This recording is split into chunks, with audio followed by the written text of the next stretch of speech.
Đi phượt. Đây là câu chuyện về Minh, 26 tuổi, và bạn gái Linh, 24 tuổi, một cặp đôi mê phượt đến từ Bạc Liêu. Chiều thứ Bảy, cả hai quyết định chạy xe máy lên Vũng Tàu ngắm bình minh. Họ xuất phát lúc 1 giờ chiều với tâm trạng háo hức, không ngờ đó lại là chuyến đi khiến cả hai ám ảnh suốt nhiều năm. Hơn 7 giờ tối, sau khi qua phà Cát Lái, trời bắt đầu đổ mưa lất phất. Minh mở Google Maps và thấy một tuyến đường được đánh dấu ngắn hơn gần 20 km. Muốn đến nơi nhanh, anh lập tức rẽ vào con đường đó. Ban đầu mọi thứ vẫn bình thường. Hai bên đường còn có nhà dân, ánh đèn vàng le lói. Nhưng càng đi, nhà cửa càng thưa dần. Một lúc sau, họ bị chặn lại trước cổng một khu quân sự. Người lính gác nhìn hai người rồi hỏi, sao giờ này còn đi vào đây? Sau khi nghe giải thích, anh ta chỉ đường ra và dặn, đừng đi đường tắt nữa. Khu này đêm rất vắng. Minh gật đầu, nhưng khi xem lại bản đồ, ứng dụng vẫn chỉ về một lối khác ngắn hơn. Tin tưởng công nghệ, anh tiếp tục chạy theo hướng dẫn. Con đường mới chỉ rộng vừa đủ cho một chiếc xe máy. Trời bắt đầu mưa lớn, gió thổi ào ào qua rừng cao su. Sau vài cây số, tín hiệu điện thoại chập chờn rồi mất hẳn. Mọi thứ xung quanh chỉ còn một màu đen đặc. Linh ngồi sau bắt đầu sợ hãi, liên tục bảo quay lại, nhưng Minh nghĩ chỉ cần chạy thêm chút nữa sẽ gặp đường lớn. 10 phút, 20 phút. Rồi 30 phút trôi qua. Không một căn nhà. Không một bóng người. Không một chiếc xe nào đi ngược chiều.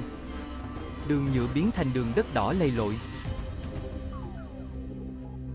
Bánh xe liên tục trượt vì mưa. Đúng lúc đó, giữa màn mưa mờ mịt, họ nhìn thấy phía trước xuất hiện một căn biệt thự cũ kỹ nằm giữa rừng cao su. Căn nhà 3 tầng phủ đầy dây leo, các ô cửa tối om như những hốc mắt đen ngòm. Điều đáng sợ nhất là nơi đó hoàn toàn không có điện, nhưng ở tầng 2 lại thấp thoáng một ánh sáng màu vàng nhạt. Linh run rẩy nắm chặt áo bạn trai, nói nhỏ, "Ê anh, trong nhà đó có người à?" Ngay khi Minh định trả lời, chiếc xe bỗng tắt phục đèn. Động cơ chết máy. Cả hai ngã xuống nền đất. Trong khoảnh khắc ấy, ánh sáng trên tầng 2 đột nhiên biến mất. Chỉ còn tiếng mưa và tiếng gió rít qua rừng cây. Minh cố đề máy nhưng chiếc xe không phản ứng. Hai người đành dắt bộ. Đi được vài bước, mặt đất dưới chân bất ngờ sụp xuống.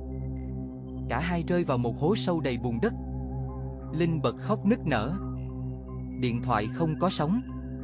Đèn pin chỉ còn vài phần trăm pin. Trong cơn hoảng loạn, cả hai quyết định bỏ lại mọi thứ để chạy. Dép, giấy tờ và cả ba lô đều bị bỏ lại dưới hố.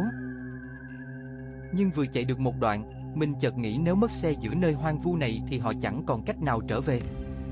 Anh quay lại, cố kéo chiếc xe lên. Lúc ấy, Linh nói rằng cô nghe thấy phía căn biệt thự có tiếng bước chân dẫm lên lá khô. 1 tiếng. Rồi 2 tiếng. Như có ai đó đang chậm rãi đi về phía họ. Không dám quay đầu lại, cả hai dùng hết sức đẩy xe chạy ngược ra con đường cũ. Gần 1 giờ sau, họ mới nhìn thấy ánh đèn của cây xăng ở ngã ba Nhân Trạch. Nhân viên cây xăng nhìn hai người lấm lem bùn đất, mặt cắt không còn giọt máu, liền hỏi chuyện. Khi nghe kể về căn biệt thự giữa rừng, anh ta bỗng im lặng rất lâu rồi nói, khu đó ban đêm không ai dám vào. Rừng cao su rộng lắm, từng xảy ra nhiều vụ cướp và người đi lạc. Có người còn nói trong rừng có một căn nhà bỏ hoang, nhưng chẳng ai biết nó tồn tại từ bao giờ. Về đến nhà, Minh kiểm tra lại điện thoại mới phát hiện một sự thật khiến anh lạnh sống lưng. Anh đã vô tình bật chế độ đường dành cho người đi bộ trên Google Maps. Tuyến đường mà họ đi không phải đường chính, mà là những lối mòn xuyên qua rừng cao su. Nhiều năm đã trôi qua, mình vẫn không biết ánh đèn trên tầng 2 của căn biệt thự hôm đó là gì. Điều duy nhất anh chắc chắn là nếu đêm ấy chiếc xe không nổ máy trở lại, có lẽ họ đã phải ở lại trong khu rừng đó đến sáng, hoặc tệ hơn, chẳng ai biết chuyện gì sẽ xảy ra tiếp theo.